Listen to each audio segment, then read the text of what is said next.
Hey guys, welcome back. I hope you are having an amazing day. Let's get right into the stories. The first one is an entitled people story. I've lived in my house for over 20 years and absolutely love the property. One of the best parts is the beautiful row of tall oak trees lining the back fence between my yard and my neighbor's. I planted those trees myself when I first moved in and have nurtured them over the decades into a gorgeous feature of my outdoor space. The trees provide wonderful shade during the hot summer months, and their leaves create a blaze of color in the fall. The branches extend over the fence, with some reaching across into my neighbor's yard. However, he never seemed to mind. In fact, he complimented the trees and told me he enjoyed the bit of extra shade they provided. That neighbor recently moved away, though, and a new family bought the house. Right from the start, I could tell the new owners were going to be trouble. They seemed to always be scanning my property whenever they were outside, almost like they were looking for things to complain about. Sure enough, it wasn't long before the wife was knocking angrily on my front door. She demanded I cut down all the trees because the branches reached onto their property. I calmly explained the trees had been there for over 20 years and asked if the branches were causing any actual issues. She huffed and said she didn't want anything from my property invading their space. I suggested perhaps just trimming some of the branches on their side, but she refused. She wanted the entire trees gone, or else she would hire someone to chop them down herself. I was stunned by her audacity and utter lack of regard for my beloved trees. Over the next few weeks, she continued harassing me about cutting down the oak trees. Her husband would even stand in his yard glaring at the trees, as if wishing them to spontaneously combust. I did some research and consulted an arborist who confirmed the trees were healthy and that trimming any problematic branches was all that was necessary. Armed with this professional advice, I attempted to have a rational discussion with my neighbors, showing them the arborist's report, but they outright dismissed it, adamantly repeating their demand that I remove the entirety of the trees. By now, I was getting seriously concerned that they might take matters into their own hands if I didn't act. I installed some security cameras to monitor the trees just in case. I also spoke with a lawyer who drafted a letter on my behalf advising my neighbors they had no legal right to force me to cut down the trees. That finally seemed to deter them for a while. However, I made sure to regularly check the camera footage. One evening, I was scanning through and noticed some activity back by the trees around 2 a.m. I was horrified to see several shadowy figures fanning out along the row of oaks, chainsaws in hand. I immediately called the police to report trespassers destroying my property. The cops arrived in time before the destruction was complete. My hot-headed neighbors were caught red-handed, chainsaws still buzzing. The officers made them surrender their tools and arrested them on the spot. In the end, 3 of my beautiful oak trees had been partly chopped down and were damaged beyond saving. The sadness and anger I felt was overwhelming, but I was determined to make my spiteful neighbors pay. I sued them for the value of the mature trees, plus the emotional distress their actions caused me. The case was clear-cut with the video evidence I provided. The judge berated them harshly for their reckless vigilante stunt. They were ordered to pay me over $20,000 in damages and penalties. Sweet justice! I won't get those majestic oaks back, but at least I can replant new trees and make sure my neighbors never step foot on my property again. My story serves as a warning about combative neighbors who think they can bulldoze over your rights. Don't back down. With evidence, professional advice, legal action if needed, and sheer stubbornness, you can protect your property from those who want to ruin it for no good reason. The law and karma will ultimately give you the victory. The next one is a pro-revenge story. I live in this upper-class liberal town in Ohio called Bexley. Everyone in this town acts like complete self-righteous, narcissistic, entitled boneheads, and feels that their crap smells better than everyone else's. People buy their kids new luxury cars when they hit 16. My neighbor got a brand new BMW for passing her driving exam. It sounds absurd, but it's just how Bexley is. One other thing about Bexley is that people from Bexley drive like the road is their private racetrack. They blow through stop signs, turn left on red, and park wherever their car can fit. I am one of the few kids in Bexley who works a job to pay for his own college. Small rent to live at home. I'm 20 and 18 was the limit for my parents. Car insurance, and other expenses. I am grateful that my parents pay for my home food, heating and air conditioning, electricity, phone bill, etc. I get about 5 hours of sleep a night, So one day about a month ago, I decided to grab some sushi after the morning shift at work. This sushi place is right by a small private college within Bexley called Capital University. I pull into the lot to find one empty space and I pull in. I get out, go into the sushi joint, and spend maybe half an hour there. After a great lunch, I go back to see my car is blocked into the space by a huge gray GMC Yukon. I was blocked in the spot as the parking spaces have those concrete bumps in front to separate the spots. I took a picture of the license plate just for reference. Well, I just waited patiently for the car owner to show back up because maybe there were no spots to park in at the time, and my car just happened to be the one, as well as two other cars next to mine, of course. About 10 minutes later, a woman, maybe 35 years old, shows up and sees me in my car listening to music. She knocks on my window and tells me that I need to turn my music down and that us college kids are ruining her city. First of all, I go to Ohio State, not Capital. I look at her blankly, as my music isn't that loud and I'm wondering how she assumes I go to Capital. She yells in my face, "Wake up, you spoiled brat!" Now I had no clue who this crazy woman was, and I just turn my music off, shut the window, and continue waiting for the car owner to move their car. Well, the woman pulls keys out of her purse and hops into her gargantuan GMC Yukon and screeches away, spattering mud on my car, which I paid for and pay to clean. I was the brat? This woman has the audacity to seal 3 cars in and complain that my music is too loud? I was 15 minutes late back to work that day. I am never late. This was the first time I was late to work, and I hope it was the last. I swore that if I ever saw her again, I would do to her what she had done to me. Well, fast forward a month later to what is today. I decide to grab some sushi after taking an exam, and went to the same sushi place in the same parking lot to see the same gray GMC Yukon taking up both of the last 2 spots in the lot.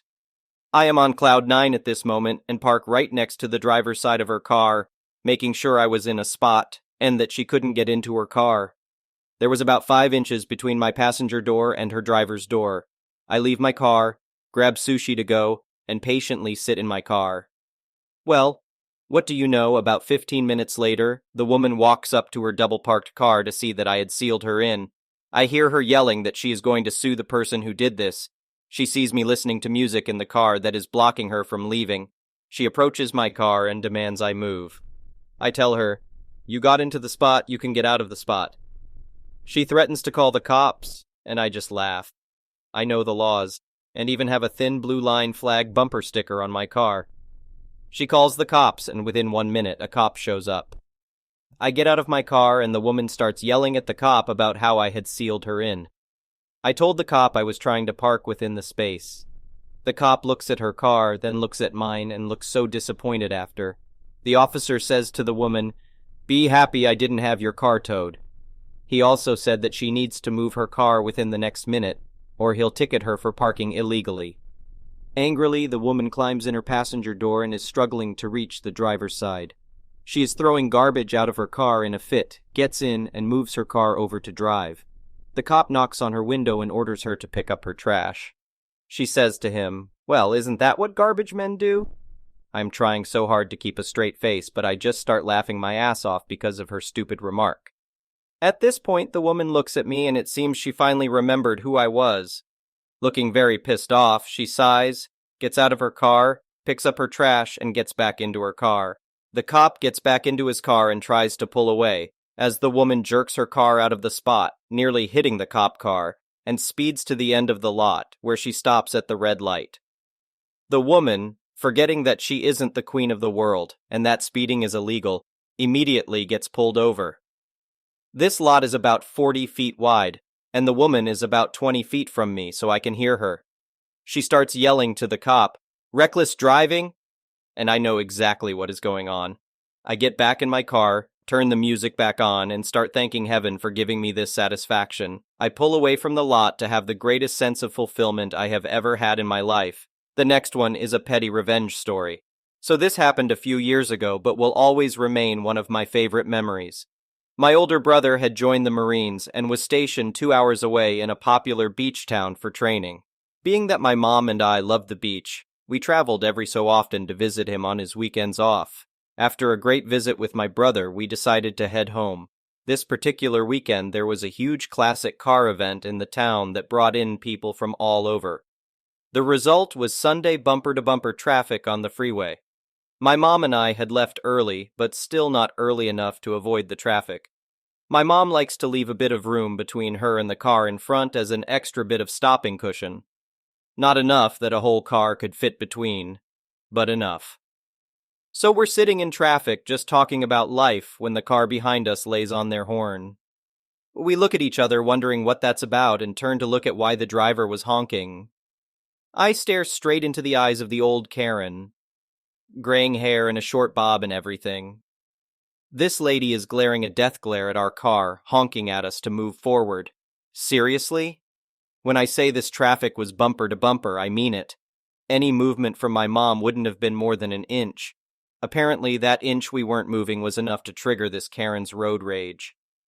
Mom and I look at each other in shock, asking, "Where does she want us to go?" She mouths, "Idiot," at us, and we decide to get petty AF. Since the slow lane is also the lane cars merge onto, and this lady literally couldn't move around us, we began waving cars in front of us, purposefully slowing down to leave plenty of room for a car or two, or 10, to merge onto the freeway ahead of us. Every time a car thanks us and pulls ahead of us, we high-five each other in full view of Karen. We've got the music blasting, the windows down, and we are laughing and high-fiving each other left and right, waving much more grandly than needed, and smiling at each driver that's smiling back at us. We even made sure to look back at Karen and smile. She sat stewing in her car and calling us every name under the sun. Eventually, the lanes merged into one lane, and my mom and I took an exit towards home that had very few cars. Meanwhile, Karen's route took her on the same road that most of the other cars were heading down, which meant she still had to deal with bumper to bumper while we cruised on home. It was the most enjoyable traffic jam I've ever been in. The next one is a malicious compliance story. As the title says, I, F21, have never been happier. I'm in college right now. In my last term, we, a group of 6 people, had to do a project for the entire semester. Nobody ever replied to my texts, and they would always meet the day before the due date. I always asked them if we could meet on weekends, since I can't make it at the time they were suggesting due to classes. They did the project first. Then another guy made it by himself, and on the last one we were supposed to meet up. Since it was during exams, I could actually meet with them. However, again, nobody replied to my texts, and they kept changing the time we were supposed to meet until nighttime, when someone did it by themselves. The project obviously failed, and since that happened, we had to do a video explaining why all the projects failed or survived. I told one of my group mates, and here comes the part where I really regretted it, that I could write the explanation of why it failed. However, someone would need to record themselves talking, and another one add everything up. The videos, pictures, and the recording of all the projects. I really don't know what happened, but magically, the entire group understood that I would do everything. I argued that it was a huge amount of work and I would need help. However, after that, nobody ever replied to me except to remind me that I had to do everything and show what I did. I did my supposed part and sent them a huge text explaining why all the projects failed. I then asked them how it was, who would record themselves, and told them to send the missing videos and pictures of the previous projects. This was a week prior to uploading the entire video. Not only did they not reply, but they also didn't even open the group chat. They were mad enough, though, to then ask me how the video was doing and to make me send them the video of everything ASAP. The days went by, and seeing that nobody would reply to what I did or offer some help, I decided to do it by myself and give them what they deserved. I deleted the message from the text, recorded, and tried to do my best with what I had. Nobody even opened the group chat that week. Moving forward, it's Sunday morning and the due date is at 23:59. I gently send the video to the teacher and explain the entire situation to her. The teacher, whom I really respect for what she did, then replies, apologizing for the bad time this caused, and proceeds to tell me that they won't be evaluated with the video, only with the projects alone. It's Sunday 23:00. Suddenly the entire group appears asking where the heck the video is and complaining. I wait until 23:58 to tell them that the video was sent this morning and maybe next time they should at least read the damn group chat and then proceed to leave. I got texts complaining from this guy who literally did nothing. I then tell them in the nicest way possible that nobody here is mad, and I'm sorry if you took it that way. I passed with honors. The next term came, and I'm only seeing one of my previous group mates with me in this class. It's a requirement for you to pass the previous subject before moving on to this one. The rest all failed, and I've never felt so satisfied. The next one is an entitled People Story. This happened some time ago, but I would love others' take on this. Some backstory is needed on this. I became friends with a girl named Nikki through a guy I was dating. That relationship fizzled out, but I remained friends with Nikki. When I became pregnant with my daughter, she knew my daughter's father and I were not together, and I did not want him aware of my daughter's birth because he was unpredictable. My mother sent her a photo, and she immediately posted it to my Facebook and basically blew up the plan of zero drama. I forgave her, and we decided to have dinner together to smooth things over. It should be noted that I should have known what kind of person I was dealing with because my daughter would go to anyone as a baby. If you smiled and put out your arms, she would come to you. Nikki was the sole exception to that. No matter how much she smiled and put out her arms, my daughter didn't want to go to her. That aside, dinner went okay until the discussion of my daughter's baptism came up. This is the moment that ended our friendship. Me, hey, so we scheduled the baby's baptism for January 17th. Please make sure you keep that day open. There will be a party after. Nikki, they are letting you baptize her? Me, yeah, why wouldn't they? Nikki, well, I assume since you and her father weren't together or married that they wouldn't want her. Me, it's not the child's fault that her parents weren't married when she was conceived. They would not hold that against her. Nikki, that's weird. I guess the Catholic Church will do anything for money these days. Me, you know what? Don't worry. You don't have to come. My child being the product of two sluts and us just paying her way into a religion, you don't have to attend. Wouldn't want you to be associated with our sins. Nikki, that's not what I meant. I'm just shocked they are letting a child born out of wedlock be baptized. I mean, you are going to stand up there with a whole bunch of couples and their babies and be by yourself. Aren't you embarrassed for you and for her? Me, not even a little bit. It was at this point I decided to pay the bill and get out of there before I wound up in jail. Being the petty person I am, I found out not long after that her husband and she decided to get divorced. I sent her a condolence card saying, "Guess we are both sinners now, LOL." Context on the father situation since some people were upset.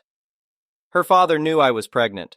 About the same time I found out I was pregnant, he proposed to his other girlfriend whom I had no idea existed. I was told to get an abortion or give the baby away for adoption. He would pay for an abortion but not a baby. He then proceeded to stress me out every chance he got and sent my blood pressure to dangerous levels. I did not trust him not to do something to get rid of his mistake. I did not want the baby's picture posted because at times she would be in the nursery and not in my direct care. With the picture being posted to Facebook, she was in my room with me almost my entire stay at the hospital, and if she was in the nursery, someone from my family watched to make sure she was safe. He was made aware of her birth when I got home, and I was surrounded by people I trusted and who would protect my baby. I would love to give everyone a fairy tale ending and say once she was born this changed, but the only thing that changed was I am no longer afraid of him hurting her anymore. I accept that this may make people think I am an a-hole. I did what I thought was best for my daughter. The next one is an entitled Parent Story.